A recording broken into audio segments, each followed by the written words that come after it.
Bienvenidas y bienvenidos al segundo Foro Intemperie, un espacio organizado por los medios Árbol Invertido y Alas Tensas. Acá están Francis Sánchez y Liliana Álvarez, directores respectivos de los medios. Agradecerles siempre que tengo la oportunidad por la confianza que nos da, digamos, la comunidad, artistas, pensadores, etcétera, que de alguna manera necesitamos un espacio para compartir ideas en torno a temas urgentes alrededor de Cuba. Esta segunda edición se ha abierto mucho más porque, bueno, ahora también con esta inauguración estamos presentando por primera vez públicamente una galería, Resist Art Gallery, de Polonia, que su perfil es de artistas de Latinoamérica con un compromiso con el arte político, el arte socialmente comprometido, y como parte de la presentación de la galería, pues la curadora Solveig Font, que tengo aquí a mi lado, pues ha preparado una exposición que también estamos inaugurando en esta oportunidad. Todo este, digamos, movimiento, ¿no?, que hemos estado trabajando para esta segunda edición ha sido gracias a varias empresas, organizaciones, institutos que nos han ayudado y que voy a mencionar. En primer lugar, Misfit, un conglomerado ecléctico increíble de empresas desde tecnología de seguridad a producción cinematográfica, Idealista, Instar, Instituto Internacional de Activismo Hannah Arendt, y la propia Resist Art Gallery. Bueno, hoy tendremos la inauguración de la exposición Las Mieles, que, como dije, curada por Solveig Font, en representación de la galería Resist Art. Y antes de darle la palabra a Solveig, bueno, solo mencionarles que tendremos en el programa mañana, estaremos a las 4 de la tarde presentando el libro de Henry Eric Hernández, La Immagine Infamante. Y a las 5 estaremos haciendo un panel público sobre dos exposiciones que en realidad fue, digamos, la idea inicial de este foro, que era poner a discutir dos exposiciones de arte cubano en contextos internacionales. La primera, Obsesión, de Solveig Font. Solveig Font es nuestra mayor habitué en foro ya, y sin autorización, Contemporary Cuban Art, curada por Wen Unger y Abel González Fernández. Vamos a tener mañana los curadores y vamos a estar como conversando un poco sobre las conexiones que hay entre estas dos exposiciones, que son muchas, y un poco también esta exposición de alguna manera es también, bueno, refiere un poco a esas dos exposiciones, a los artistas que la componen, etc. Yo no voy a hablar de la exposición. Sobre todo quería mencionar un primer detalle, por ejemplo, esa obra que hay ahí de Luis Manuel Otero Alcántara, que es dibujo al carbón Dibujo al carbón. Retrato al carbón. Retrato al carbón del gato de Schrödinger. Retrato al carbón del gato de Schrödinger. Hay dos fechas y las dos fechas apuntan a las dos inauguraciones de estas dos exposiciones que he comentado anteriormente, ¿no? Por solo poner un ejemplo de cómo esta exposición también está tributando a estas dos exposiciones de las que estaremos hablando mañana. Y el tercer día, que va a ser el sábado, a las 5 de la tarde vamos a tener un programa de vídeo donde vamos a ver materiales en proceso de desarrollo, distintos estadios de producción de Carlos Quintela, Heidi Hassan, Carlos Alejandro Halley, Claudia Claremi, Kevin Ávila, Aminta de Cárdenas y Germán Abel. Vamos a tener un programa de aproximadamente 1 hora y 20 minutos, a los que están igualmente invitadas a todo lo que vamos a estar haciendo acá en el foro.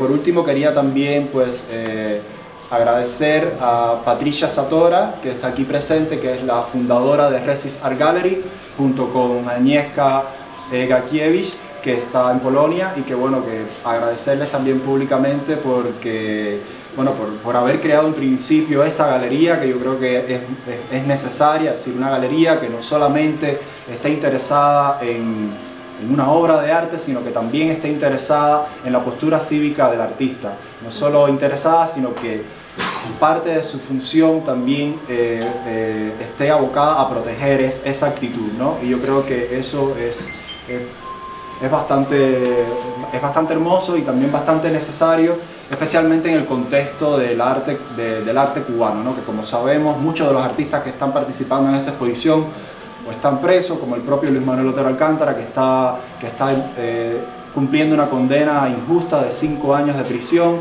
varios artistas exiliados que actualmente están residiendo aquí en Madrid, y bueno, artistas que han sufrido prisión, violencia policial, etc. Es decir, en el contexto cubano actual yo creo que Resist Art Gallery es absolutamente necesaria y bueno, quería darle las gracias a Patricia y a Aga. Y bueno, agradecerle a todos los que nos han apoyado para que esto salga. Ha sido, bueno, ustedes lo saben, ha sido un trabajo bastante intenso en muy poco tiempo. Y nada, sin más le doy la palabra a Solveig y muchas gracias por acompañarnos. Yo voy a ser más rápida. Como Lester dijo, para nosotros es un honor, para Patricia y para Agnieszka y para mí poder abrir, inaugurar, ver nacer este espacio, esta galería. Es un compromiso súper intenso, súper grande, sobre todo porque además de los artistas que están dentro del espacio de la galería, que son artistas además de amigos, son artistas que han sufrido exilio, prisión, como dijo Lester anteriormente, y sobre todo la separación del país donde nacieron, decidas sobre lo que decidas, donde quieras vivir. Es un espacio, diríamos, para ayudar y contribuir a que esos artistas continúen trabajando y puedan seguir haciendo su obra, y eso es importante y creo que la ayuda de este espacio va a ser fundamental. En cuanto a la exposición, Lester habló, se han hecho varias exposiciones en 2 años que han sido importantes, además de Obsesión, que le hicimos Marilyn Bollman, una galerista que está en Viena en estos momentos, en Viena, en la Galería Entre, y la exposición de Wayne y de Abel González en Estados Unidos. Han habido muchas otras exposiciones en Miami, en Argentina, y aquí de una manera u otra hemos querido unir varias de esas cosas. Por ejemplo, la obra de Kiko que está al fondo es una obra que estuvo en una exposición que curó Ana Meli Ramos en Argentina. Hay obras que estuvieron en la exposición en Obsesión, por ejemplo, hay una pieza, y hay obras que están dentro de la Galería Resist Art. Ha sido un compendio, ha sido complicado, difícil que pueda estar todo junto al mismo tiempo y convivir y que se entienda, y a la vez este espacio que ven que es increíble y complejo a la vez como curadora. Solamente quería darle las gracias. Yo creo que lo más importante es que los artistas que están aquí, los artistas que estamos participando y todo lo que estamos aquí, gracias, y los artistas que están participando también, le agradecemos muchísimo la paciencia y haber dado para esta exposición todo de sí, ¿no? No sé, estoy un poco nerviosa, pero le agradezco muchísimo a todos. Por favor, también Curro,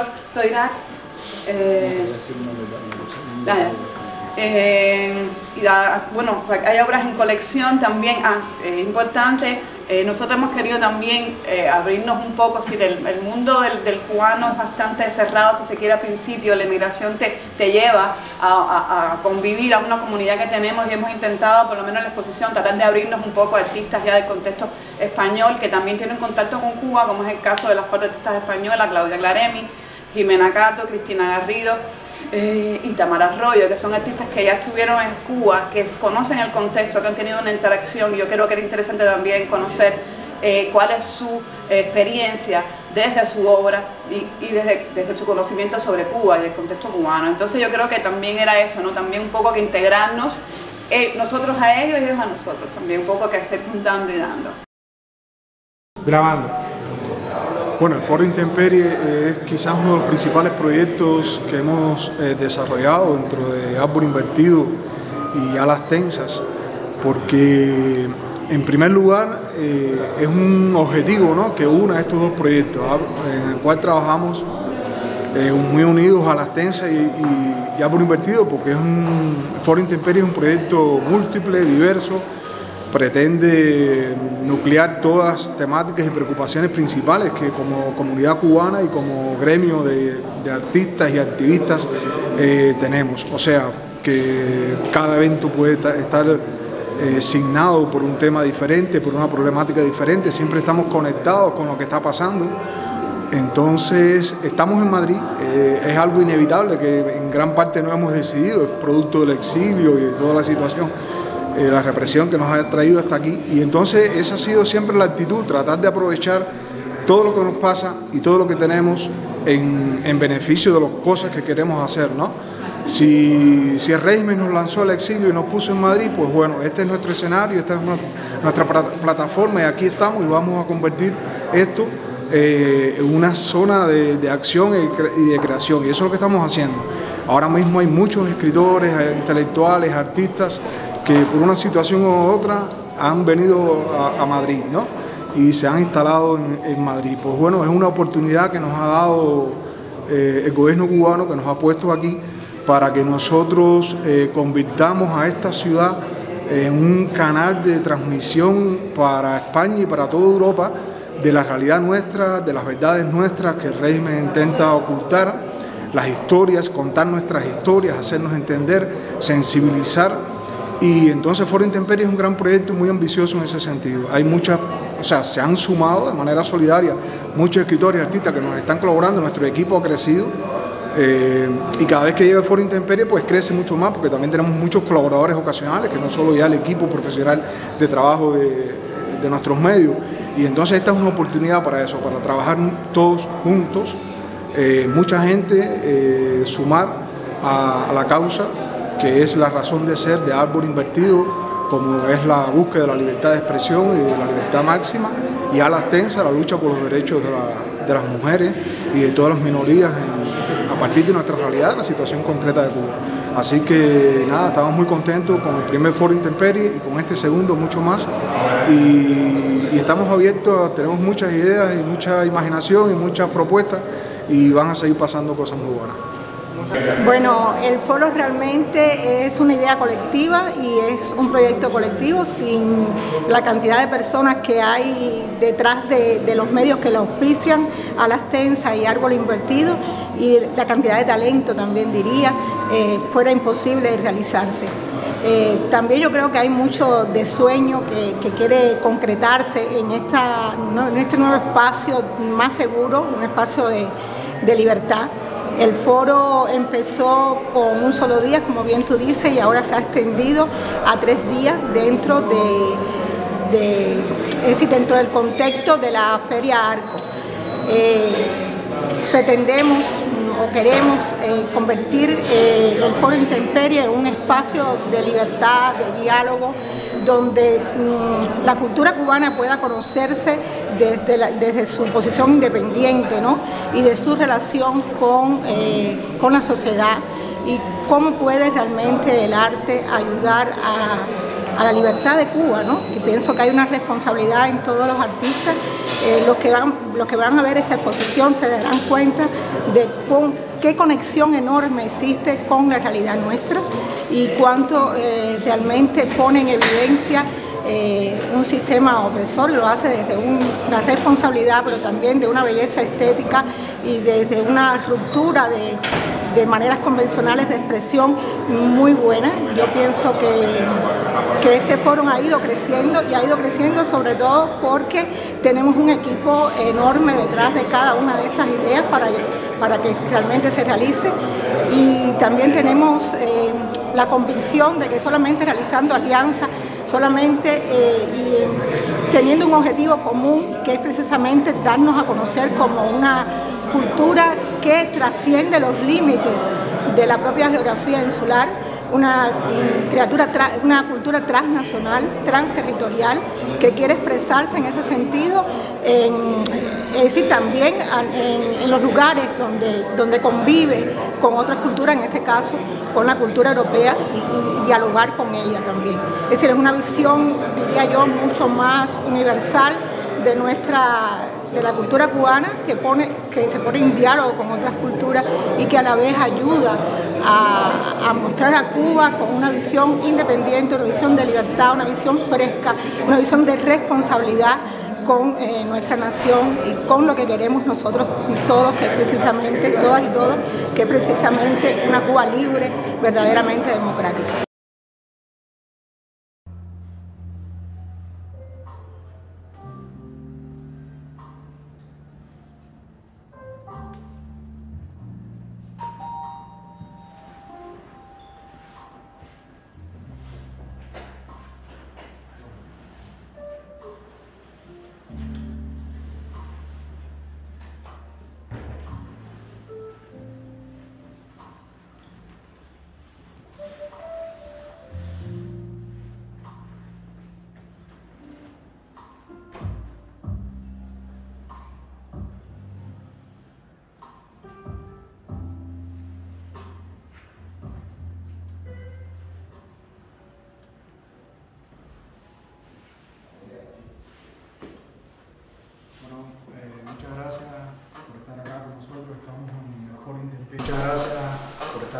nosotros. Estamos en el Foro Intemperie 2, dedicado a arte, política y obsesión, acá en Madrid, en el espacio Muelle 36.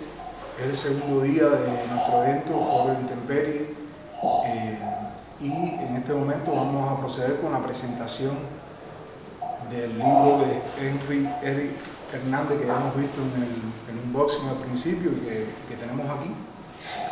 Este libro, L'Immagine Infamanti, Arte, Burocracia, Peregrinaje y Violencia en Cuba.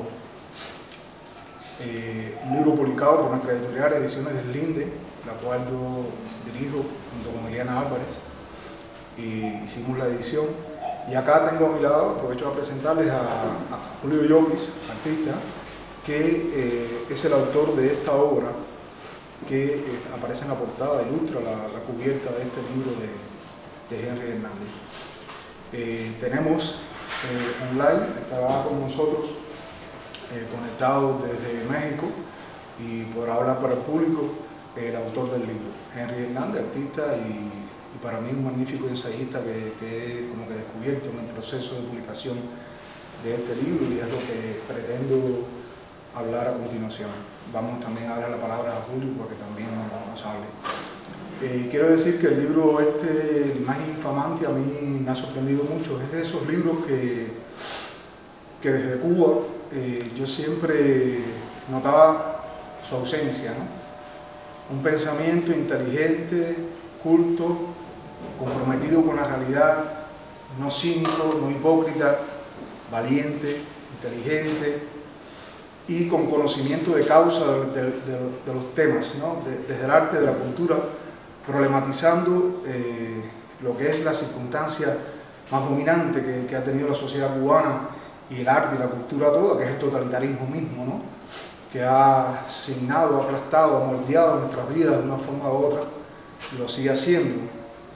Un totalitarismo cuya palabra en sí misma ya está prácticamente casi excluida de los estudios académicos en Cuba, como están excluidos actores principales que determinan qué se hace con el arte, qué es el arte en Cuba, quién es artista o no es artista, como son la seguridad del Estado, cuya figura no se denomina prácticamente en ningún estudio académico, o sea, revistas como Temas, usted las estudia y no, esa figura no existe, ¿no? Y se habla constantemente de funcionarios transitorios, que uno sabe que cumplen papeles secundarios y que los actores fundamentales que conforman el poder se denominan mejor a través de términos como la seguridad del Estado, que es difícil a veces poner un rostro, es difícil a veces documentar sus acciones, pero que han estado siempre ahí signando nuestras vidas. Entonces en este libro, L'Immagine Infamanti es una figura que proviene de la historia, de esas imágenes que, o sea, cuando se iba a llevar a alguien a la picota pública, no bastaba solamente con matarlo, sino generar un código, una figuración simbólica de esa persona. Significaba mucho más que un culpable, un pecador, sino significaba un monstruo, el diablo encarnado en persona. Y pues se creaban determinadas imágenes que se circulaban entre la población, ¿no? Haciendo en un momento, o sea, en que la figuración de una persona, llevarla a una figura, pues adquiría un papel casi sagrado, mítico, ¿no? Y así se establecía la condena, ¿no? Esa imagen ya quedaba registrada un poco en el imaginario público de esa persona, era sacada, ¿no? De la normalidad, de la naturalidad, convertido en un monstruo a partir de esa imagen que se determinaba desde el pan, ¿no? Desde el poder se convertía en un canon de quién había sido esa persona y un poco despersonalizarla, ¿no? Henry lleva al contexto de Cuba esta figura. A mí, entre los valores que veo en este libro es el estudio de cómo el poder en Cuba, la burocracia, ha ejercido la violencia revolucionaria. Henry utiliza un término que me parece muy apropiado, la violencia divina, que es ese tipo de violencia que es inapelable, es inconsultable, no tiene, o sea, empieza por abolir todos tus derechos para emplazarla, para responderle, para exigirle una argumentación. Es una violencia arquetípica, casi que prenatal, o sea, es el derecho absoluto de la revolución por ser en sí misma ella a defenderse y a abolirte a ti, y no queda nada a discutir, y todo el entorno social se pliega a esa divinidad, digamos. Es lo que no se habla, es lo que no se menciona. El condenado, nadie se le puede acercar, nadie puede preguntarle, exigir un argumento. Se supone que ese poder divino conoce unas verdades profundas, ocultas, de por qué esa persona ha sido excomulgada, ¿no? Y ha sido llevada al patíbulo. Y así hemos vivido esa violencia revolucionaria, entre comillas, los cubanos revolucionarios en Cuba a lo largo de estos años.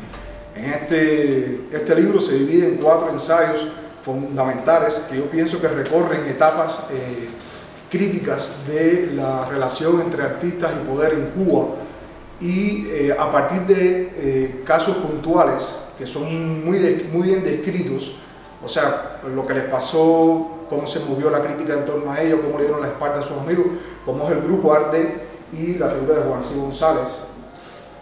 También se toca la figura de Marc Porcel, el trovador también que pasó por este magno infamante hasta los días actuales.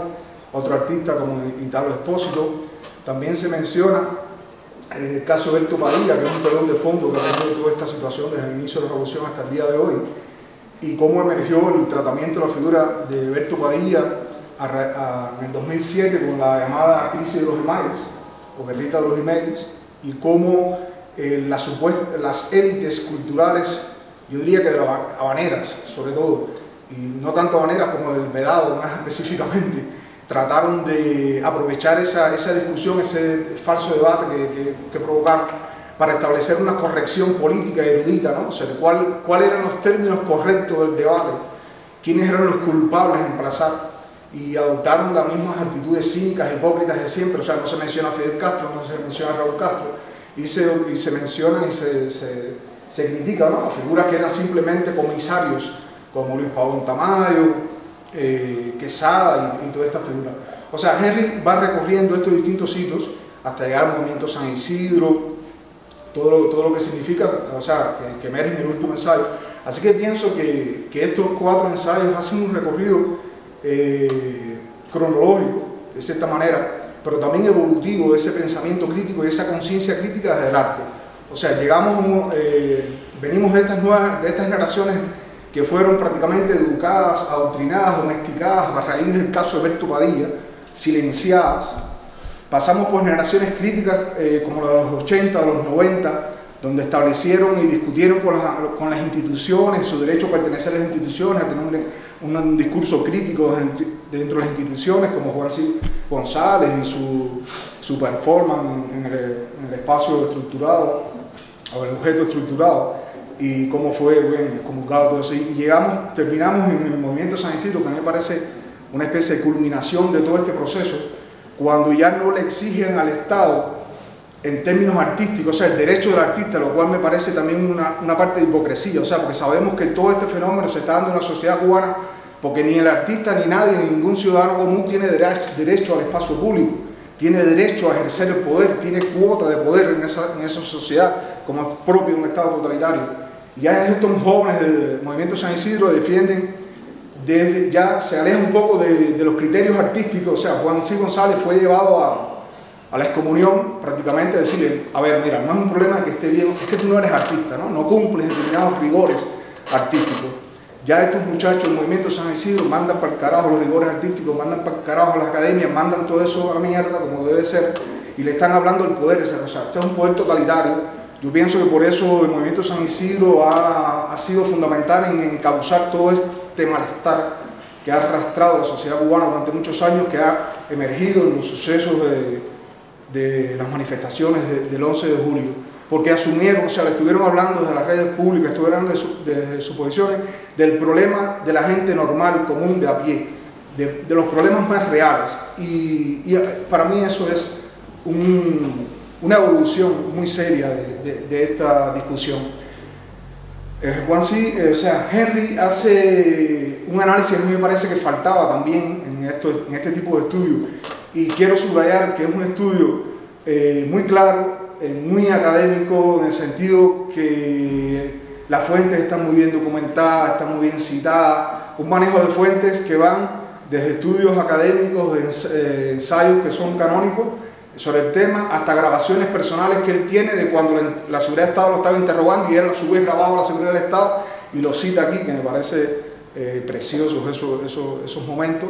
O sea, correos personales de él con estos artistas como Juan C. González, que le van transmitiendo todos sus testimonios y que le van transmitiendo también cómo sufren el desasosiego de que haya pasado el tiempo y la seguridad del Estado y el poder ha secuestrado la memoria, ¿no? No le quedan prácticamente documentos, testimonios de ese proceso de calvario por el cual han pasado.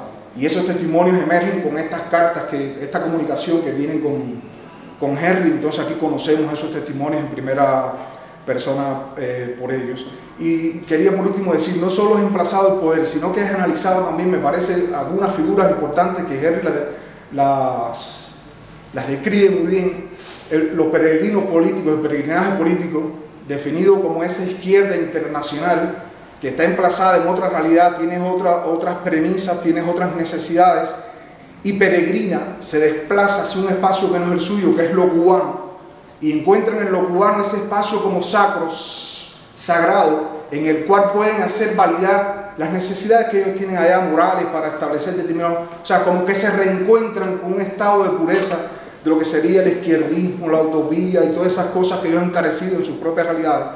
Entonces esas figuras de peregrinaje político, Henry las emplaza muy inteligentemente como cómplices de la burocracia, del poder que ejerce esa censura y esa discriminación, esa violencia contra el artista cubano, que le niega la voz y la repercusión internacional y una relación más clara con sus verdades.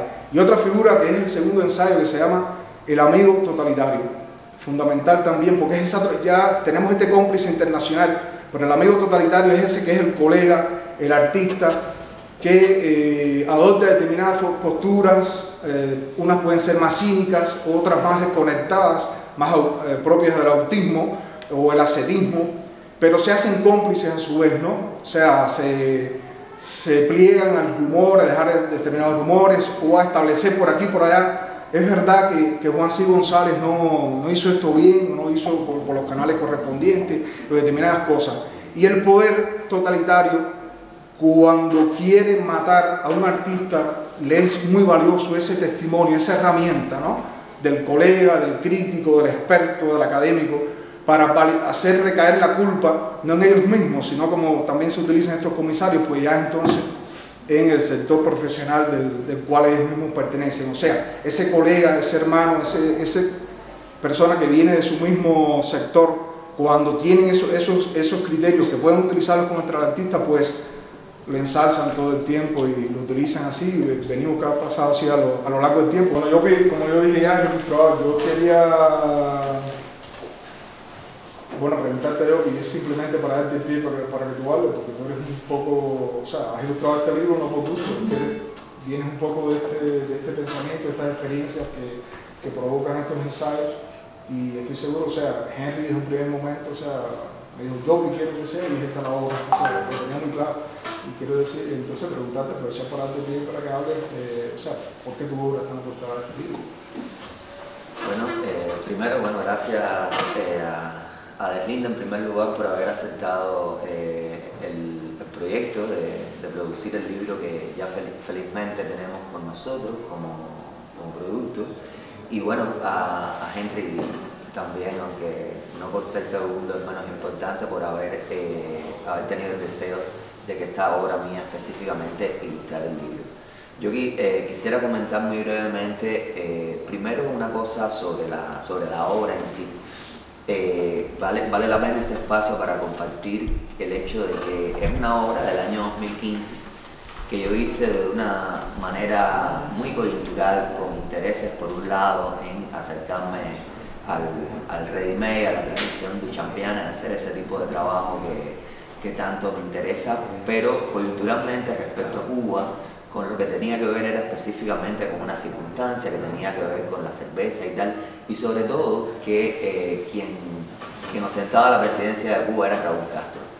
Entonces, a mí me parece doblemente estimulante y me siento doblemente halagado porque en estos tiempos ya, pleno año 2023, en que el presidente de Cuba no es Raúl Castro, sino Miguel Díaz-Canel, teniendo en cuenta también que las implicaciones de Miguel Díaz-Canel como presidente son diferentes y peores a las que tuvo Raúl Castro en su momento, y que nada, que me siento tremendamente halagado que pase el tiempo, ha cambiado de presidente y la obra tiene la posibilidad de ilustrar un libro que es de hoy mismo, independientemente de que se trata de textos, que algunos de los textos que están en este libro que Henry ha hecho circular por medios digitales y se han publicado en otros espacios. Eso quería aclarar sobre la obra y sobre el hecho en sí de ilustrar un libro de Henry Eric. Me parece importante llamar la atención, tú Francis lo has dicho muy bien porque has hecho una presentación exhaustiva del libro, ilustrando cómo se estructura, poniendo a Henry Eric en situación, que también es importante.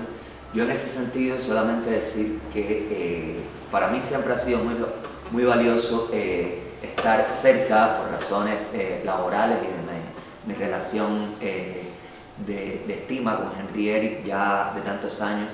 Me es muy estimulante siempre estar cerca de las discusiones que él pone en práctica, porque se trata en primer lugar, de un artista visual que tiene un recorrido ya de larga data por el arte cubano, involucrado en muchos tipos de procesos creativos, muy prestigiado por instituciones, museos, ha sido beneficiario de algunas de las becas más importantes que hay para artistas visuales, y además, como todos saben, es un artista que ha incursionado en el audiovisual y también tiene, digamos, este viso de que es un académico, en el sentido de que ha dado clases, le ha tocado estar ante un alumnado en varios lugares del mundo, ha hecho estudios que tienen que ver con ciencias sociales, con el pensamiento en torno a la política. Entonces, desde este lugar que habla Henry Eric, me refiero a un lugar como él. Desde ese punto de vista, para mí siempre ha sido importante, y creo que el libro es muy meritorio de esto, porque por un lado no se trata de un libro grueso en que hay muchas obras de Henry Eric de todos los tiempos. No, para mí está muy bien curado, si vale la pena usar la palabra, un poco traspolándolo a lo que es una exposición. Es una selección breve de textos que llaman la atención sobre determinado tipo de discusión que a Henry le interesa mucho y de la que tú, Francis, ya has hablado muy bien, que es el hecho de problematizar constantemente sobre la figura, en primer lugar, del artista como imaginis infamanti, y por supuesto la función que tiene el burócrata, el funcionario en este sentido, la función que tiene la policía. Tú mismo has dicho que Henry cita fragmentos de grabaciones de la seguridad del Estado que se expresa en otros códigos, no es como el funcionario, pero todos forman parte del aparato represivo que ponen en práctica quienes tienen el poder en Cuba para no salir de él. Yo creo que esto es lo más importante que yo podría decir. Ya todos han escuchado que Francis hizo una descripción, una presentación de lujo sobre el libro, y queda adentrarse y, bueno, por supuesto, escuchar lo que Henry pudiera decirnos ahora en esta magnífica ocasión. Como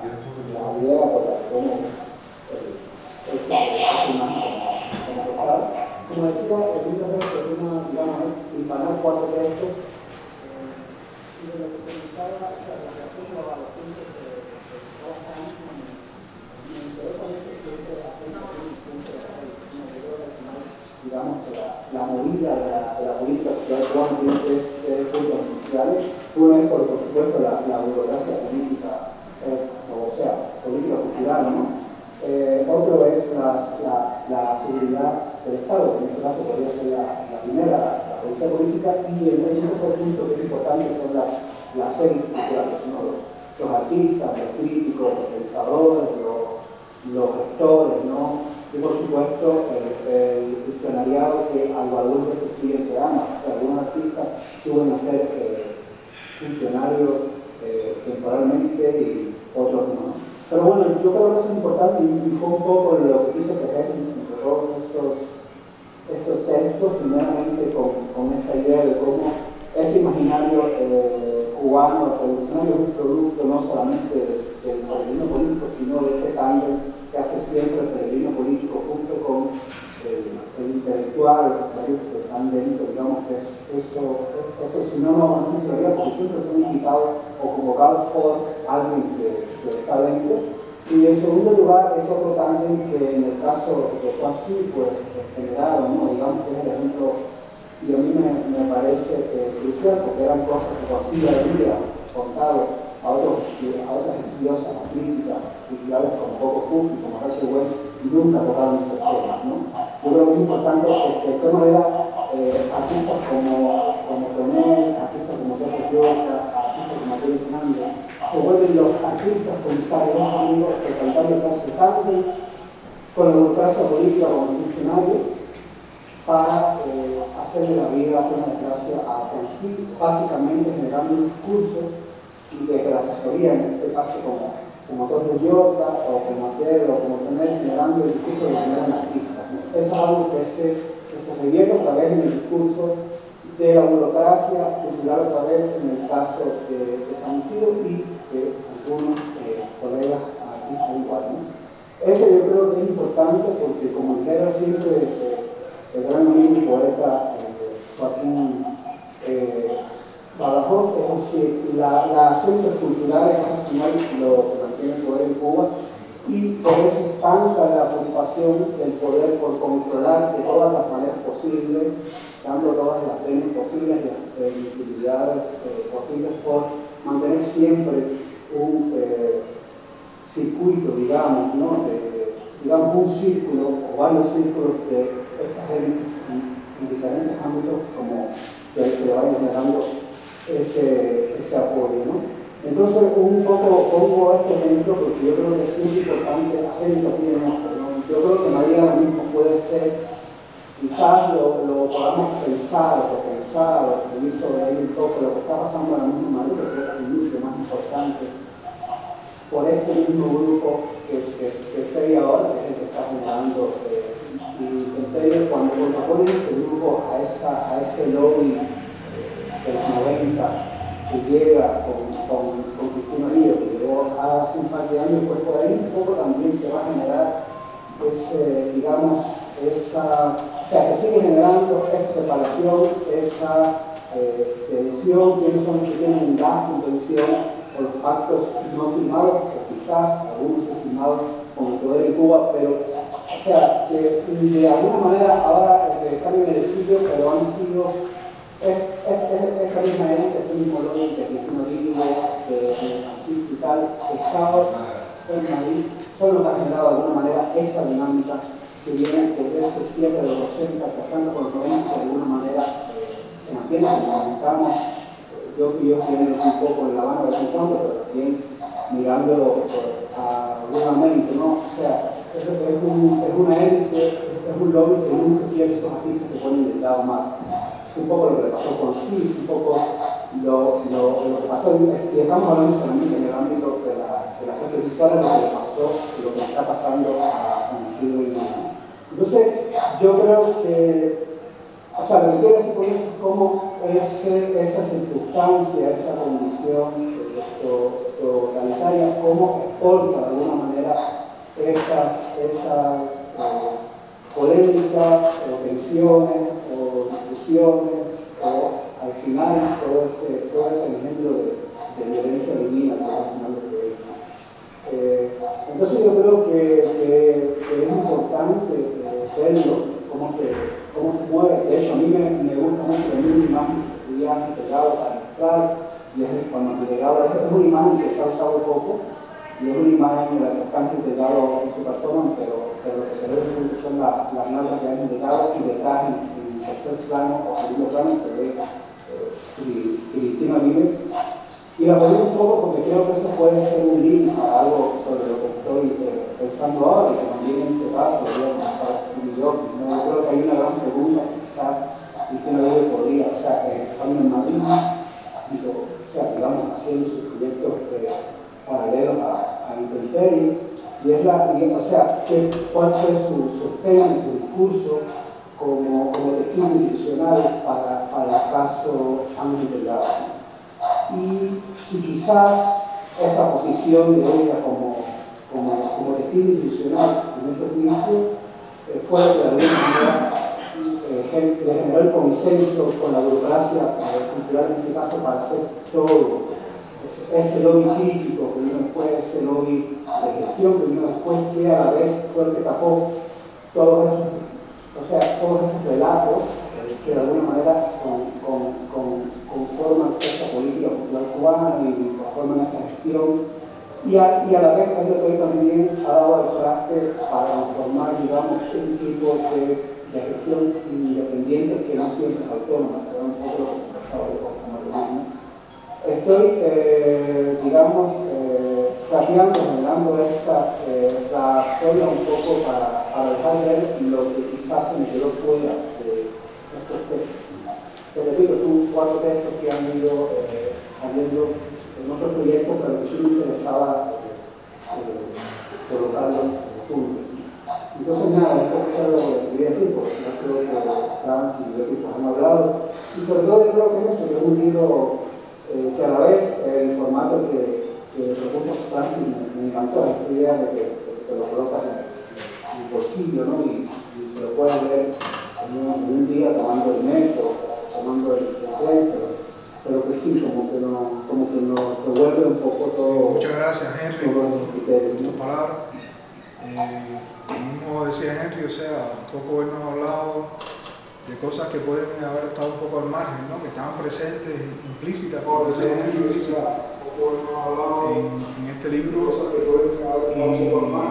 así que ha enriquecido no solo la presentación, sino también el propio libro, los propios contenidos de este libro. Buenas tardes, estamos aquí en el Foro Intemperie 2, Arte, Política y Obsesión, y estamos, bueno, me siento encantada de poder conversar con 3 curadores en este caso, deberíamos ser 4, pero bueno, les explicaremos por qué somos 3, uno de manera digital y virtual, y bueno, Gwen, que está a mi lado, Gwen Murgen, una curadora norteamericana, y bueno, yo soy Luis Funke, bueno, voy a hablar un poco sobre este espacio que nos ha dado el Foro Intemperie para hablar sobre exposiciones que han sucedido en los últimos 2 años sobre el contexto cubano fundamentalmente y el arte cubano en estos contextos.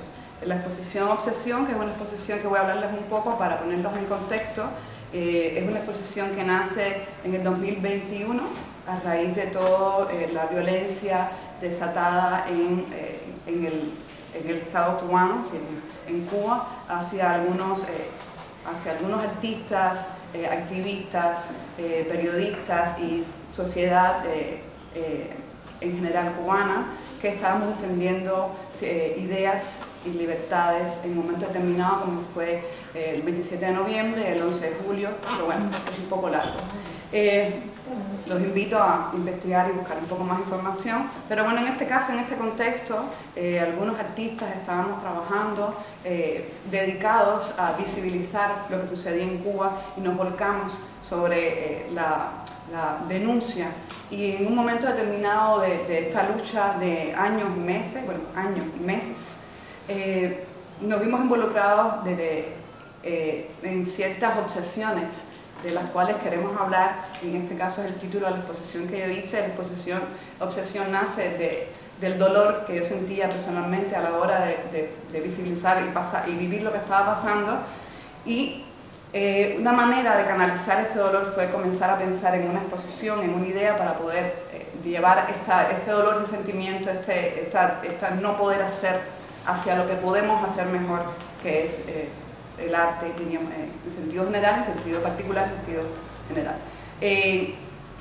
Afortunadamente, una curadora norteamericana llamada Marilyn Bollman, que conozco hace alrededor desde 2015, que está viviendo en Viena en estos momentos, me llamó, que estaba feliz porque estaba inaugurando la primera galería finalmente que puede tener después de mucho tiempo. Ella es curadora, artista, y finalmente logró tener un espacio y me invitaba a hacer esta exposición, y conocía lo que sucedía en Cuba, y siempre fue una curadora que tuvo una relación con el arte y el contexto cubano. y ya tenía una idea de qué estaba pasando, de cómo canalizar ese dolor a través de mí, y invité también a otros artistas a poder entonces hablar un poco sobre cómo visibilizar lo que estábamos pasando a través del arte y cómo poder ellos también ayudarlos desde el punto de vista psicológico para poder entonces no solamente seguir trabajando y seguir luchando, sino también poder hacerlo de la mejor manera posible, que es a través de lo que hacemos mejor, que es el arte, según considero. Y bueno, nace esta exposición Obsesión, una exposición colectiva de 15 artistas.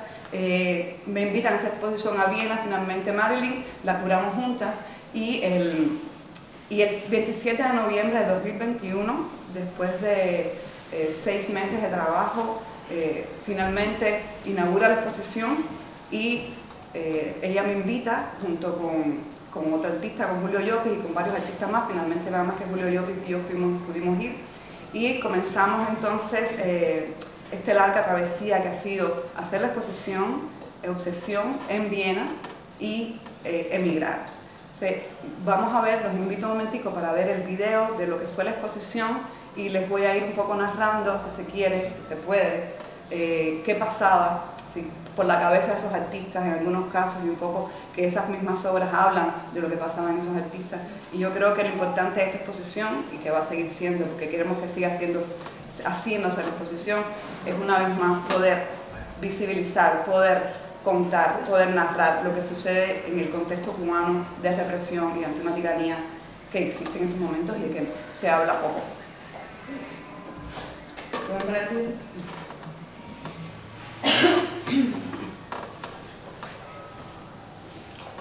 Como decía, una exposición colectiva que se realiza en Viena, en la galería Entra, una exposición que tiene el grupo colectivo Mujercito, que es un grupo de artistas, un colectivo de artistas muy versátil, que me interesaba mucho que esta galería tiene esta entrada, esta vitrina que queríamos usar, y el colectivo Mujercitos me daba toda la posibilidad de usar esta frescura y este nivel de friki del trabajo de ellos, y me interesaba porque nos da un poco de frescor, y ante la monocromo de la exposición, porque es bastante monocromo la exposición en color, y me daba la idea de algo más fresco.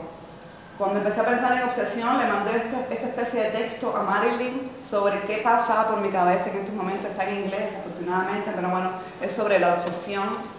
Y Mujercito me daba esa obsesión desde el punto de vista del friki, pero también me lo daba del fresco. Era un colectivo que estaba muy a tono con la gente joven en Cuba, que estaba creando contenido, estaba creando conversaciones, discusiones, y también era muy dedicado a los jóvenes desde el punto de vista de diseño. Yo quería también atrapar un poco eso dentro de la exposición, que no se me quedara también en artistas, en algo tan serio, ¿no? También jugar con eso. Entrada era el título de la obra de Mujercito. Utilizamos materiales que tuvieran como el diseño, cosas fáciles de hallar. Ellos trabajan la instalación, y traga es la palabra, por supuesto, muy ligada al cubano, de aguantar, ¿no? De soportar, de no poder respirar, porque cuando tragas tanto, aguantas tanto tragar, o cuando estás no puedes respirar, y esto del tiempo es soportar. Y atrapar esa idea con esta frescura me gustaba mucho. Fue una obra que se hizo allí. Esto es una obra de Hamlet La Bastida, un artista que en este caso es un grafiti sobre papel, que este papel además tiene una historia importante. Es un papel que se lo regaló Luis Manuel Otero Alcántara cuando él estaba en Cuba, y Hamlet no tenía con qué pintar, y Luis Manuel le regaló este pedazo de papel, y sobre él lo hizo. Es un homenaje al 349, monumento al 349, que además Hamlet quería regalárselo a Fernando Rojas como obra tuviera como regalo, ¿no? Como parte de su colección de arte, por haber estado al frente de todo el decreto 349, ¿no? Un decreto que era difícil, que se luchó en el momento para derogarlo. En este caso, la obra de Lester Álvarez es una obra dedicada al movimiento San Isidro, al 27 de noviembre, a noviembre en sí, a todo lo que sucedió en noviembre, 27 de noviembre y toda la lucha que llevó a ese momento. Una película de 35 milímetros, frame by frame, de manera analógica, lo realizó y, bueno, ahora no, estoy un poco nerviosa, no recuerdo los detalles exactamente, pero el luz de noviembre se llama la obra y bueno, en este caso el emplazamiento lo tuvimos que construir porque no teníamos una cámara oscura para poder proyectarlo y también está toda esta pared llena de calados, de todos los calados que tuvo que ser Lester para poder entonces llevarlo a película y después llevarlo a, bueno, Camila Lobón es una artista que, bueno, estuvo el 27 de noviembre, que sufrió mucha represión, muchísima represión, que le hicieron 7 mítines de repudio. Y una de las cosas que más me gusta de esta pieza, que considero que es un gesto, ella devolvió ese dolor a cada uno de los lugares que le dieron mitin de repudio. Ella pintó uno de los textos que le gritaron y los dejó la pintura en el lugar y se fue, le tiró foto y se fue. Y aquí, bueno, parte de la exposición también es uno de los mítines de repudio que hicieron a Catherine Pichet y a ella.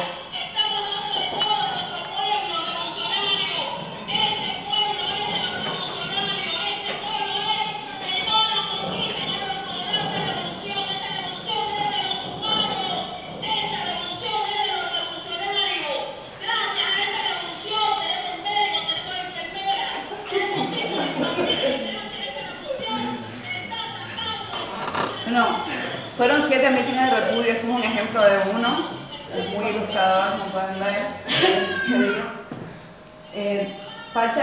Yo creo que parte importante de la exposición tratar de entender también, es un poco, tiene que ver un poco con las cosas que sucedían en el momento, con la urgencia de la situación en Cuba. Uno de los que más desarrolló para mí en esos momentos de lucha fue la parte del diseño, en el cual Julio Llopis fue para el papel, jugó creo que uno de los papeles más importantes del diseño.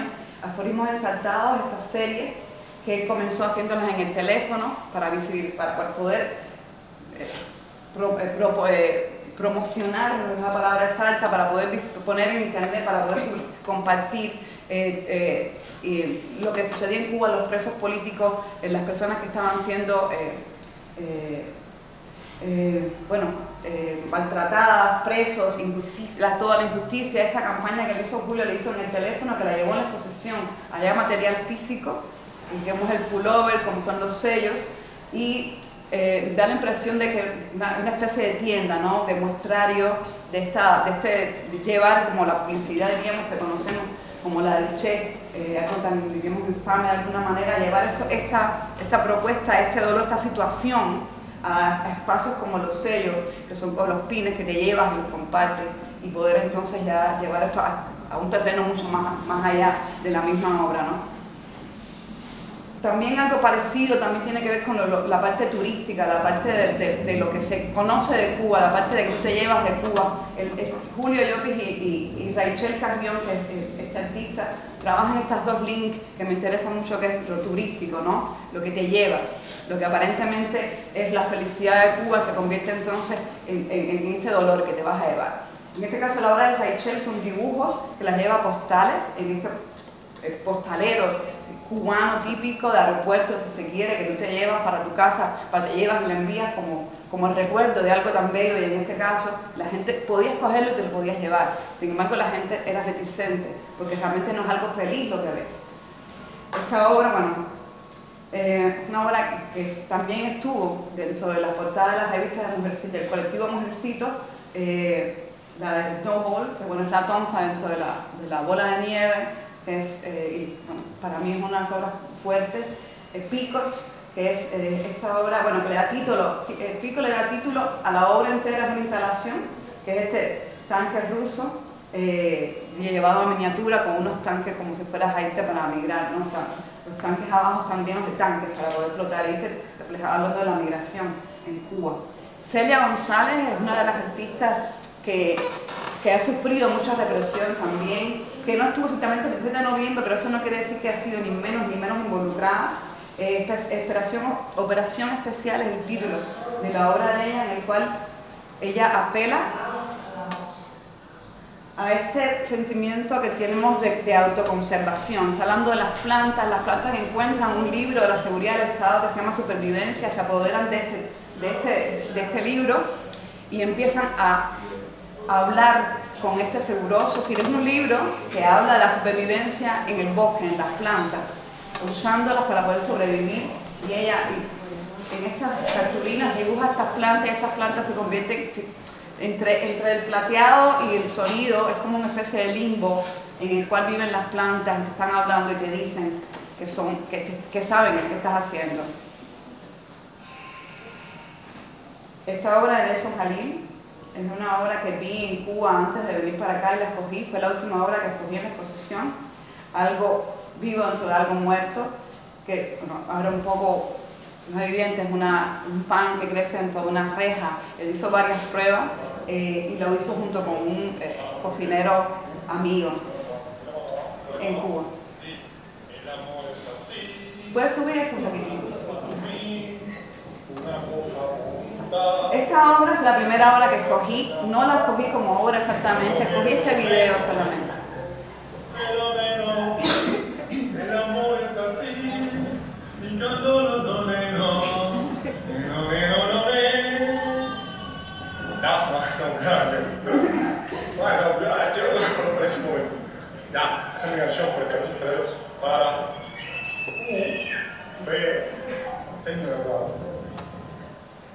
Esta fue la primera obra que escogí de la exposición, uno porque es Luisma, sí, es el cuerpo de Luisma devolviendo toda esa tristeza y el dolor que puede sentir una persona de ser vigilada, que no pueda tener una privacidad, que no puede tener una vida, además de toda la vida que ha sufrido.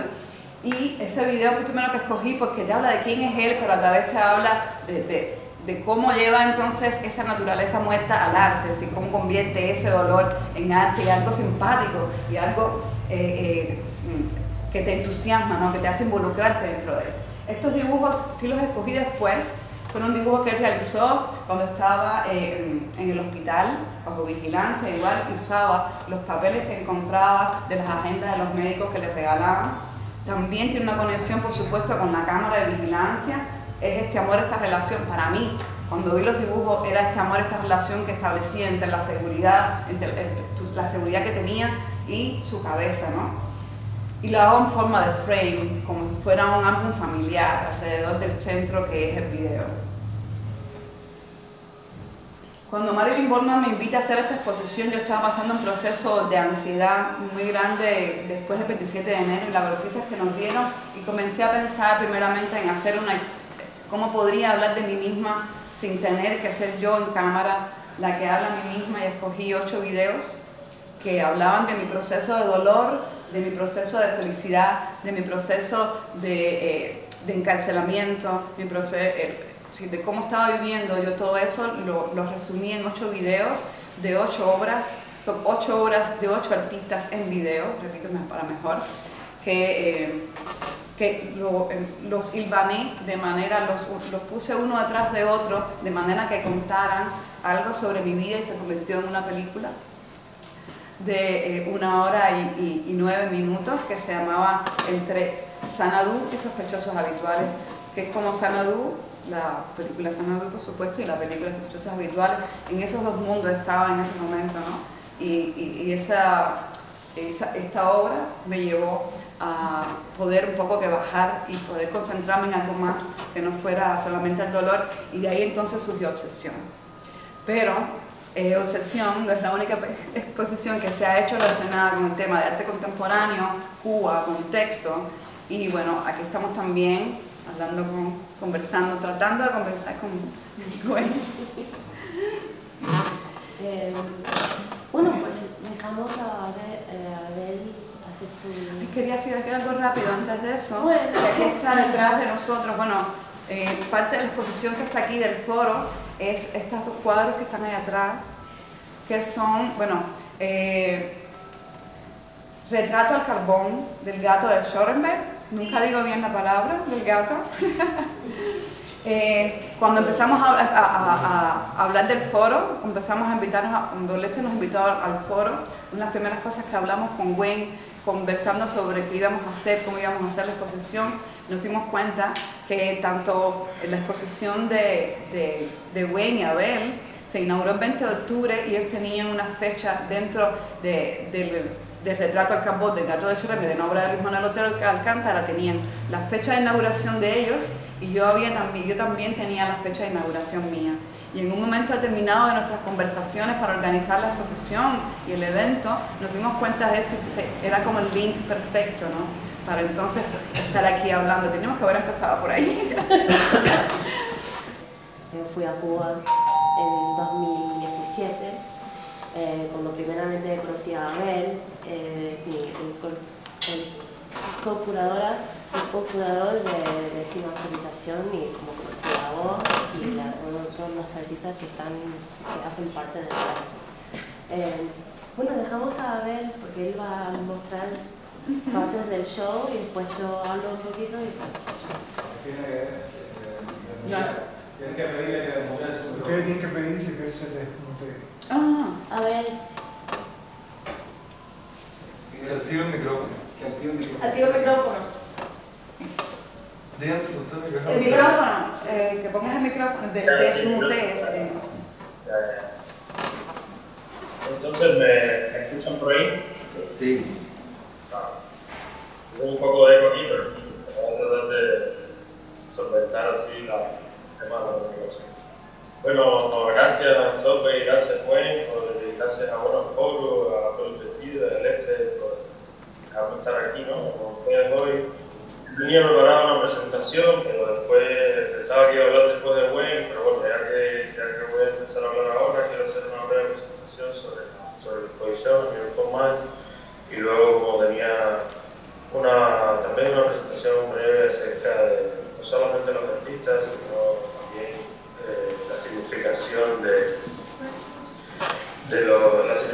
de la exposición para mí o para nuestra comunidad, para nosotros, luego que se ha acabado, luego que tuvo vida, ¿no? Desde el 20 de octubre hasta el 15 de enero. La exposición, bueno, como ya sabes, se llama Sin Autorización, arte cubano contemporáneo, y es el resultado de un, digamos, intercambio cultural que empezó con el trabajo que había realizado como curador dentro de una comunidad determinada y el trabajo que venía haciendo Wayne Unger en la Academia Americana, específicamente en Colombia, y que terminó, pues bueno, Wayne siendo ahora parte de esta comunidad y yo también ahora siendo parte de la Academia de los Estados Unidos, con un ciclo que se cerró un poco a nivel personal y de amistad, que bueno, también generó esta exposición en la galería de Wallace Gallery, que es la galería, digamos,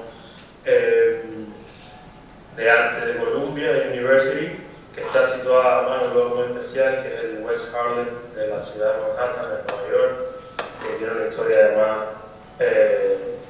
increíble también con respecto a una historia académica tremenda, pero también una historia comunitaria de la comunidad negra, de los intelectuales negros, ¿no? También muy importante para la cultura americana. Luego la exposición también tenía como un marco temporal que empezaba de alguna manera con la visita a Obama y a Cuba en el año 2016, ese momento, digamos, de flujo de capital intenso hacia Cuba, donde se empiezan ya a notar como el impacto de la sociedad civil, el impacto, digamos, de la acumulación de capital en algunos negocios, el impacto, digamos, de la dinámica liberadora que trajo ese momento dentro de la comunidad artística en términos de movilidad, inserción en un contexto, digamos, internacional de arte, acceso a los mercados, capacidad agencial para generar exposiciones y que de alguna manera fue lo que despertó en un principio la rabia profunda del gobierno cubano y de alguna manera también el deseo preventivo, el deseo profiláctico del gobierno cubano para generar el decreto 349 que Sope lo mencionó, y seguro que usted no está relacionado con él, un decreto que en el año 2017 el Estado cubano de alguna manera implementó implementó para hacer, digamos, legal la censura ante la ausencia, digamos, ante la capacidad performativa de Fidel Castro de legislar las leyes en tiempo real, pues el decreto vino un poco a sistematizar la represión, ¿no? Ya perdida, digamos, ese carisma y esa autoridad total de Fidel Castro, pues, digamos, el gobierno cubano necesitaba un aparato represivo que pudiera consolidar de alguna manera lo que había sido en 60 años actuado a través de una persona, esta vez actuado a través de las leyes. Ese es más o menos el contexto de la exposición. En el año 2016, aunque es un pasado reciente, un pasado que ha sido acelerado profundamente por la represión, o sea, es un pasado que se siente mucho más lejano de lo que es, precisamente por la cantidad de cosas que han pasado y por cómo de alguna manera ha montado esa comunidad. Yo por estos días, de hecho, eso es lo que quería hablar, no sé si el PowerPoint está pasando, no sé lo que está pasando, no estoy viendo el PowerPoint, pero bueno, si acaso esto me tendré alguna según mi PowerPoint aquí y bueno, ya lo voy a ver. Bueno, empecé con esta imagen de Manuel, bueno, está preso, no quería empezar esta charla sin recordar que Manuel, compañero de nosotros, amigo de nosotros, artista, porque como artista intelectual, parte de nuestra comunidad, igual que todos nosotros que estamos aquí, bueno, está preso y realmente ha llevado la peor parte de este proceso, ¿no? Mientras que nosotros estamos en el exilio, otros emigramos, otros siguen en Cuba en sus casas, como él está preso. En estos días estaba leyendo a Ernst Bloch, ¿no? Que es un filósofo alemán, digamos, de la escuela de Frankfurt, bastante peculiar porque se caracterizó por ser digamos, un optimista, ¿no? Y estaba obsesionado con este concepto de exceso de utopía que él maneja, ¿no? Que es una utopía que no tiene que ver con los grandes relatos, sino tiene que ver con un carácter relacional con respecto a la comunidad. Y lo que me interesó es la relación con el pasado que tiene, como Bloch, por ejemplo, imagina que la modernidad no es una saeta, no es una flecha que se mueve solamente hacia adelante, sino que se mueve como sinuoso. Perdóname si hay algunos lectores de Bloch aquí que es efectivo, que estoy leyendo a Bloch ahora, una traducción en inglés, pero bueno, eso es lo que estoy entendiendo de Bloch. Esta flecha no se mueve solamente en sentido recto hacia adelante, sino que tiene también, sino que tiene retrocesos y desarrolla este concepto de utopía imaginable, el exceso de utopía, que de alguna manera libera el pasado de sus contradicciones y le ofrece le ofrece al pasado una capacidad para ser movilizado del presente o para incluir los futuros del presente, ¿no? De este modo, por ejemplo, el futuro puede estar rezagado con respecto a lo que soñamos en el presente y el pasado puede presentarse justo enfrente de nosotros, ¿no? Y viendo la exposición, ¿no? Yo me hago la pregunta, ¿no? Ahora, sin autorización de quién, ¿no? Que nosotros empezamos la exposición, sobre todo pensando en el 349, pero una vez que nos mudamos de contexto, ya no hay, o sea, ya no tenemos de alguna manera un decreto que nos censure. Sin embargo, sí tenemos un presente, ¿no? Sí tenemos un presente que de alguna manera nos pide, ¿no?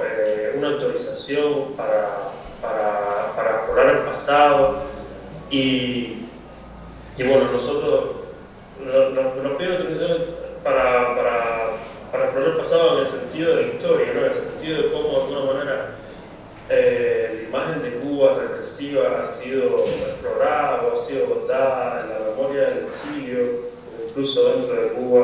Y yo creo que esta exposición también es eso, ¿no? Una exposición sin autorización de la historia, digamos, maniquea, o la historia, digamos, de dos pueblos que se ha construido en Cuba desde la isla y desde el exilio, ¿no? Y precisamente atiende a ese exceso de utopía, a esa digamos, esa esperanza generacional que cada época, digamos, de la historia de Cuba soñó que iba a haber una comunidad que hoy nos estamos liberando, así como a través de esta exposición estamos soñando una comunidad que en el futuro va a ser liberada por nosotros, ¿no?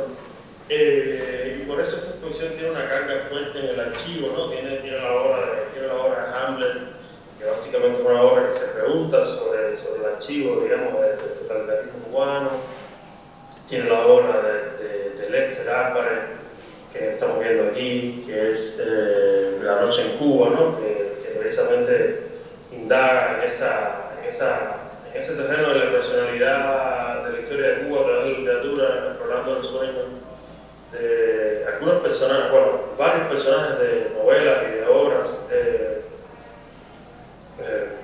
literatura cubana, sobre todo en 1959 hasta aquí, que desafía el orden racional, ¿no?, de las cosas, el orden racional del proyecto revolucionario cubano, que también es un proyecto colonial, ¿no?, heredado de la Unión Soviética, para pues desarrollar este catálogo de imágenes que no solamente, que básicamente denuncian el dolor de un mato, o de alguna manera exploran esa posible maldición que puede haber en la isla de Cuba de una obra de Fernando Trujillo, de Pío Tibaricó. Nuestra generación está encargada un poco, si no de custodiar, de seguir de alguna manera alimentándolo para que generaciones futuras puedan habitarlo de una manera productiva, ¿no? La segunda pregunta, bueno, ahora en ese tiempo también estaba con los surfistas y el octavo clima y el territorio de imagen, y cómo de una manera esta exposición puede servir para eso, ¿no? Para habitar la historia de Cuba, para habitar el espacio de Cuba a través de la imagen, ¿no? De la imagen participando de la historia, del Sama y tal. Bueno, no voy a meter en eso porque es una discusión demasiado imprecisa, pero bueno, en estos días estaba viendo un documental de una documentalista iraní que se llama Nahid Rezaei, Dreams of Silk, Los sueños de seda, y es un documental muy sencillo, donde ella va a la misma escuela que estudió 20 años después, una escuela además que se fundó después de la Revolución Islámica en Irán. Va 20 años después y le pregunta a las chicas sus sueños, ¿no? Y se da cuenta que básicamente por esos sueños eran los mismos sueños que había tenido, ¿no? Era como una especie de azar recurrente en la historia, donde esos sueños se repetían, pero esa institución también habría fallado de alguna manera en construirse un vehículo de su deseo, ¿no? De alguna manera el documental estaba codificado para representar el contraste entre el espacio institucional en que esas muchachas estaban deseando ser algo y el cumplimiento de ese deseo o la posibilidad de desarrollo de ese deseo, ¿no? Y básicamente era la historia de un fracaso, ¿no? Ese documental. Y yo estaba pensando también en la exposición. Yo creo que no estoy presentando las obras, porque ustedes muchos ahí conocen algunas de las obras, pero si alguien en el público ve una obra que le interesa de que yo hable acerca, me dicen y caemos dentro de esa obra. Después vamos a ir una por una, no, todavía tengo algo de tiempo. Bueno, ese documental que hablaba del fracaso de esas instituciones a la hora de alguna manera de poder convertirse en el vehículo de deseos de esa comunidad, yo también, bueno, estuve pensando mucho en dónde estamos depositando nosotros, ahora los cubanos, o dónde depositó de alguna manera esa institución sus deseos, ¿no? Evidentemente estamos hablando de una institución occidental, de una institución norteamericana, que tiene como, por supuesto, está implícito un debate entre democracia, totalitarismo. No creo, al menos a nivel personal, que haya querido depositar de alguna manera esos deseos de la oposición con tal confianza en una institución democrática, pero de alguna manera, más que depositarle a una institución democrática americana, que bueno, gracias a eso lo pudimos hacer, más allá de cualquier crítica, estamos depositando esos deseos en ese repositorio de utopía, ¿no? De utopía, del sexo de utopía. Y cuando hablo de sexo de utopía no me estoy refiriendo a, no hablo digo utopía, pero es el término que usa Bloch, pero no hablo de una utopía, digamos, macro, ¿no? Hablo de una utopía, como dice, relacional, que está asociada con cada comunidad que se piensa a sí misma, ¿no? Y yo creo que esa exposición es un depósito en esa tradición, ¿no? Es una tradición que, pensándonos desde ahora, ¿no? O sea, pensándonos libres desde ahora, nos va a permitir que otras personas se hayan liberado en un futuro, como mismo nosotros nos liberamos a través del pasado, ¿no? Ciertas personas que pensaron la libertad a través del pasado.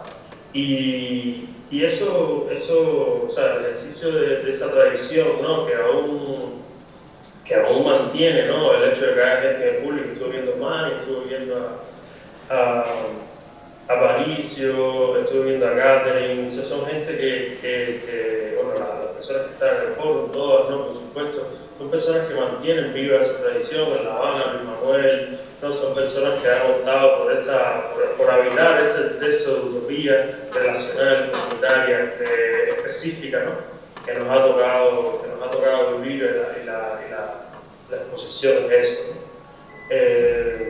No sé si quieren que hable un poco de las obras, no sé si quieren que hable de las obras un poco a través del PowerPoint. Si quieres podemos parar un momentito a ver, conversar un poco con Gwen y después, si te quedas en línea, conversar un poquitico más sobre obras específicas, también de opinión que creen. Yo creo que estoy bien yo con lo que quería decir, porque como ya te digo, sabía que mucha gente conoce la cita de la exposición, quería hablar un poco de los significados que eso podría tener al menos para mí, pensando en nuestra comunidad. ¿Me puedes alcanzar comparando lo que está ahí, eso que está encima? Sí. Es varios. También creo que quizás podemos hablar sobre estas cosas, ¿tú crees? Sí, bueno, lo que quería más o menos decir es que para mí, como empezó el contexto de la exposición no empezó política. No quisimos hacer algo súper explícitamente political, pero lo que pasó después de 2018 y cómo las cosas en 2020, para mí era necesario tener ese, como se llama en inglés, political bent, no ese como turno political, pero para mí era más que nada para mostrar a la comunidad americana y a la gente de Nueva York y la gente de los Estados Unidos que no entienden nada de Cuba, porque realmente la gente de Estados Unidos no entiende nada del contexto de Cuba. No saben cómo funciona el gobierno, no saben cómo vive la gente. Y más que nada lo ven como un país comunista, pero más que eso no saben de qué quiere decir eso.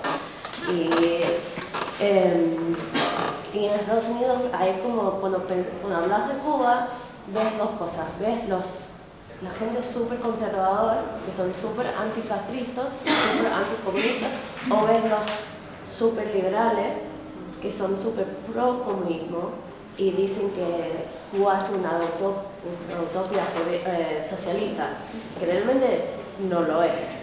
Si vas a la isla, ves la isla y hablas con gente que no están haciendo cosas turísticas, ¿no? que no estás pagando para visitar, ves que es una vida súper diferente y que realmente funciona lo mismo como un país capitalista.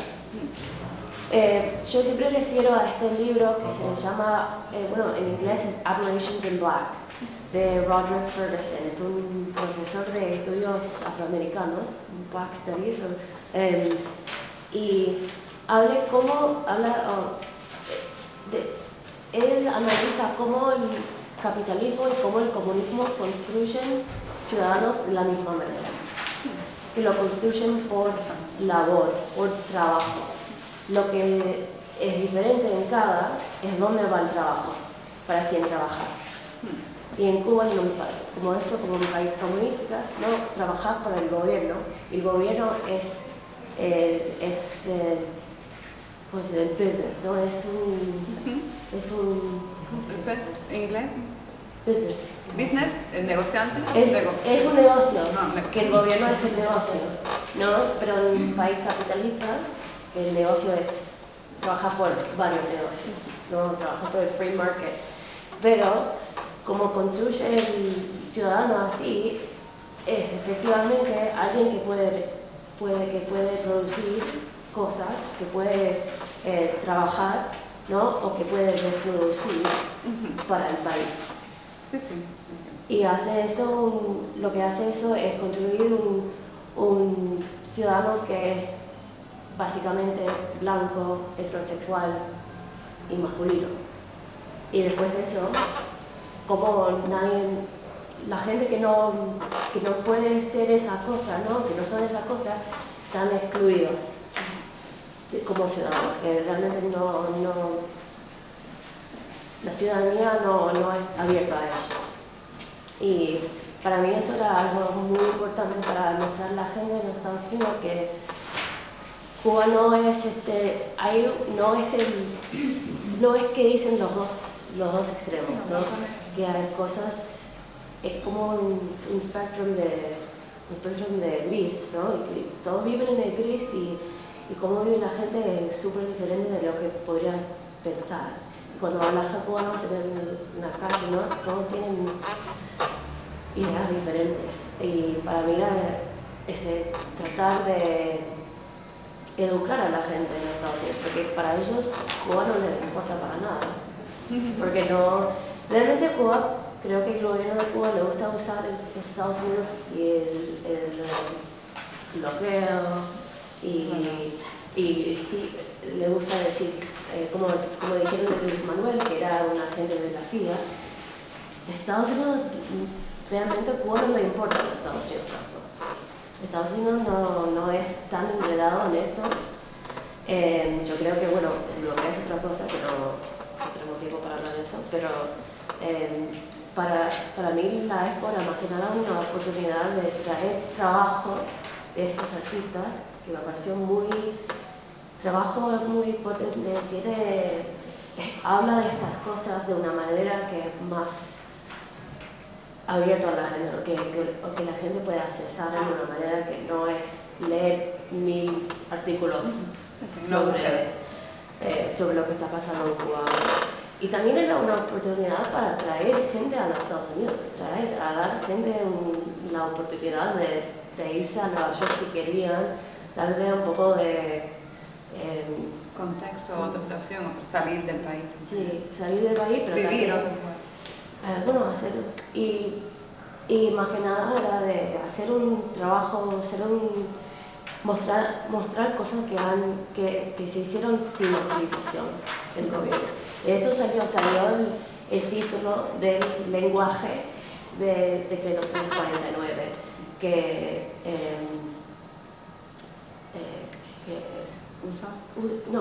bloquea todo el arte que está hecho sin autorización, sin previa autorización del gobierno. Sí, controlado. Sí, así que para mí usar el lenguaje del decreto para hacer algo que está hecho contra eso, para mí era lo más interesante. Y bueno, quiero mostrarles que esto es el catálogo que, bueno, trabajamos con unas diseñadoras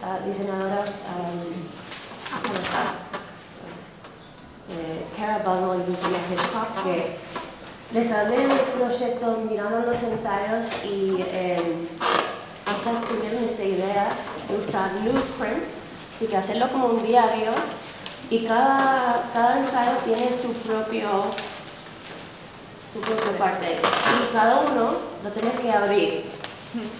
Que para mí era como hacerlo parte de la expo, hacer el catálogo como un objeto, como un obra de arte, que cada parte. Así que cada uno tenés que doblar, mirarlo por así cada uno, y como los juntas siempre va a ser diferente.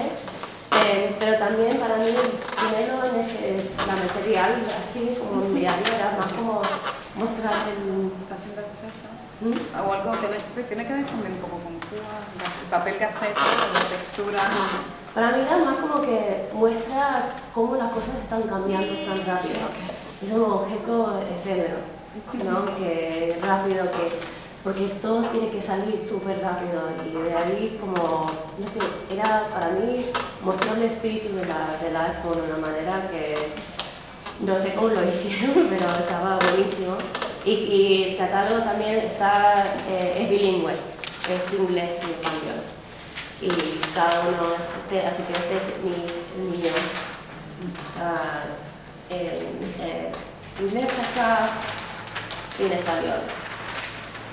Así que tuvimos bastante ideas. Bueno, Yanelis está acá. Yanelis tiene un ensayo dentro de Catherine, que es un poema dentro. Yo escribí algo, tuvimos un académico americano, Jim Moreno, que escribió algo, Abel escribió algo, y también Carlos Malabares, pero salieron, creo que me encanta. Pero me gusta que se quede esto por claro, como que para todos también. Sí, hay acá y también hay las copias de la revista de la Vagancia, que es una obra que de Julio colectivo que hicimos que imprimimos para la expo. Sí, yo también vamos a hacer una revista de la Vagancia yo tenía dos cositas que iba a decir ahorita, que también hay un punto de conexión, porque además yo te conocí físicamente en un evento que preparó Marilyn, en casa donde estaban ellos rentados, que hicieron una comida, y ahí Abel me presentó, te conocí en esa escena que hizo Marilyn en un evento. Marilyn Bollman, la galerista, la curadora que trabajó conmigo, hizo una exposición, hizo un evento y una cena, y me invitó, y ahí recuerdo hablando contigo y recordé que te conocí. Y también otro punto de conexión es que también la exposición, por ejemplo, que hice en Viena, coincide que por supuesto es un país que no conoce absolutamente nada de Cuba, que no tienen, yo creo que ni idea de, en este caso, por lo menos Viena, ni siquiera ubicada geográficamente donde se encuentra, porque bueno, pero llevar la exposición también a Viena fue un reto, porque bueno, conocer a las personas en Viena también fue difícil, porque estábamos en lockdown, tuvimos una exposición prácticamente, inauguración fue online, totalmente, hasta casi un mes después. Pero bueno, pensando en estos puntos de conexión también que teníamos en las dos posiciones, ¿no? Bueno, aquí también, la revista de la Vagancia. Si quieres hablar un poquito de ella, si ya tienes aquí. No, pero para mí lo que estaba hablando de cómo comunismo y capitalismo construye el ciudadano, para mí revista de la Vagancia es una manera de actuar contra eso, ¿no? De usar vagancia, ¿no? Que la traducción es laziness in Cuba magazine, pero para mí vagancia tiene más como un sentido como vibrancy, que es como gente que tiene un connotation, no sé cómo se dice connotación en inglés muy como peor que laziness, más vilanizado. Así que para mí es como una manera de usar eso. Pero la idea de usar vagancia, ¿no? Y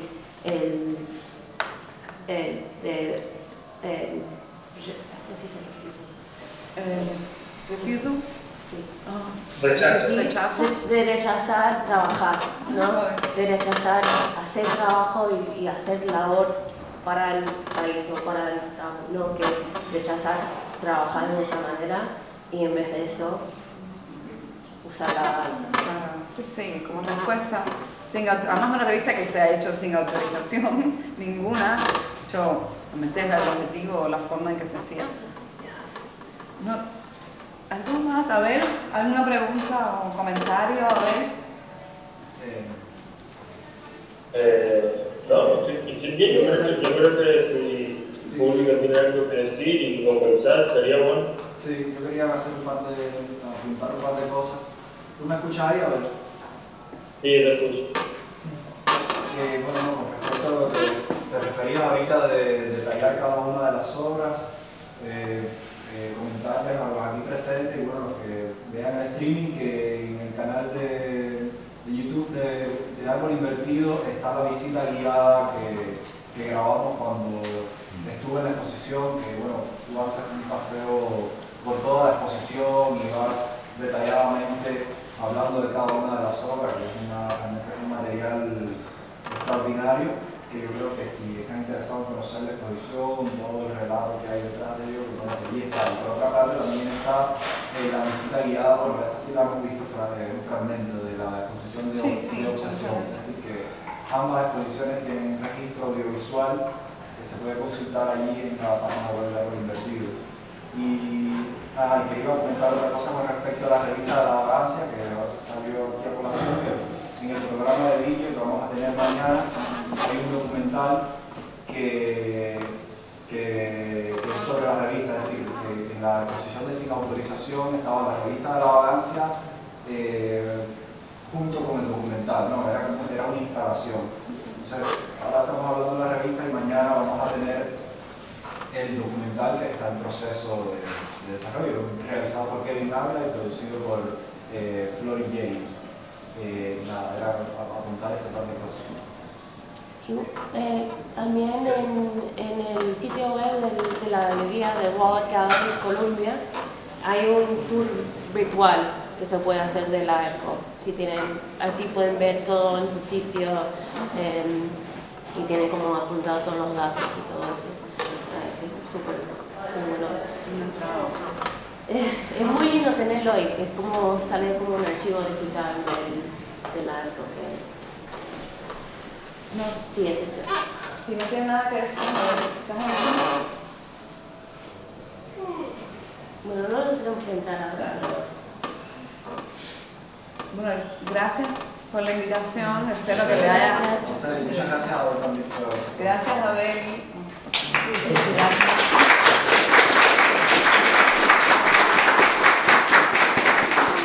A cerrar el Foro Intemperie con el programa audiovisual Diálogo y Desierto. Bueno, la idea un poco del foro ha sido siempre trabajar con mostrar obras que se están produciendo, lo que se está haciendo ahora mismo en el contexto, digamos, de artistas que estamos en la diáspora, con la idea de entender, como visibilizar un poco todo ese movimiento cultural que se ha desplazado desde la Cuba geográfica y entender un poco también esa Cuba desde una dimensión transnacional. Vamos a ver obras que están en distintos estados de realización de Carlos Quintela, en primer lugar. Vamos a ver An Artificial Dialogue de Carlos Quintela, que está grabando aquí. Luego vamos a ver el tráiler de Familia en Movimiento, es una película de Aminta de Cárdenas y Germán Abel. Aminta está acá con nosotros. Cuando yo traigo un poco esto también, luego vamos a tener un espacio acá para compartir unos tragos y conversar un poco también de estas obras que están construidas aún. Luego vamos a ver un work in progress de Carlos Alejandro Halley con un increíble archivo familiar de su abuelo y que está realizando un documental a partir de él. Y acá vamos a ver un primer corte de un cortometraje que debe salir antes del largometraje. Luego vamos a ver Souvenir de Heidi Hassan, que está acá con nosotros también. Caballito de Claudia Claremi, y vamos a cerrar con Laziness in Cuba, que es un documental también que está en proceso de realización. Vamos a ver un corte de 25 minutos aproximadamente. Este material de alguna manera fue el que motivó a hacer este programa, porque un poco la idea de este foro en sentido general era poner a dialogar dos exposiciones de arte cubano en contextos internacionales. La primera fue Obsesión, una exposición que se hizo en Viena, se inauguró el 27 de noviembre de 2021, y Sin Autorización, Contemporary Cuban Art, que estuvo en Columbia University el pasado octubre. Al inicio de la sala hay una obra de Luis Manuel, la de Dibujo al carbón del gato de Schrödinger, que tiene esas dos fechas un poco también para simbolizar la idea original de este foro, ¿no? Que era como traer estas dos exposiciones, y a partir de esas dos exposiciones surgió la idea de hacer una tercera exposición, que es Las Mieles, con la que hemos inaugurado el foro, que es curada por Solveig Fong, co-curadora de Obsesión. Y entonces mencionaba que Laziness in Cuba estuvo en Sin Autorización, y allí se mostró en forma de instalación. Se mostró este teaser que vamos a ver al final y la revista como tal, la que inspiró el documental, que está al inicio de la sala, que pueden tomar una si desean, que están allí para eso. Entonces, nada, quiero agradecerles a Heidi, Carlos Alejandro, Claudia, Kevin, Aminta, por haber confiado, ¿no? Y haber traído querer compartir con nosotros estas obras que están todavía en un proceso de mucha vulnerable, ¿no? Porque son obras que no están terminadas todavía. Y nada, quería invitarlos acá para presentarlos al público.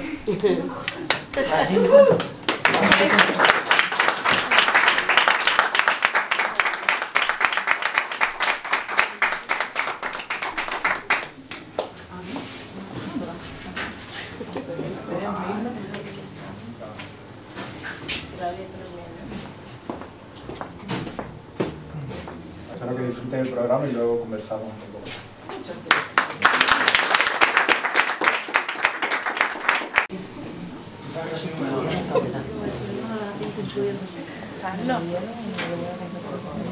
¿Ya?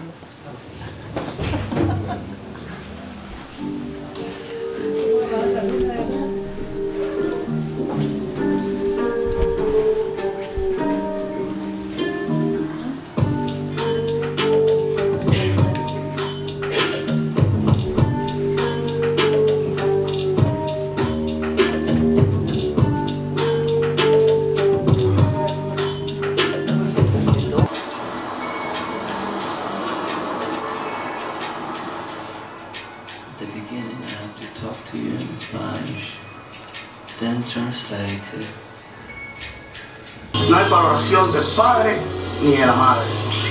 La cosa es que la familia es la célula de la humanidad, ¿no? Somos la generación del sacrificio. Estamos por abrirnos más de conciencia, porque el comunismo no es lo único que existe, porque entendamos que una constitución es la ley que te rige y que tú como ciudadano tienes derecho a transformarla.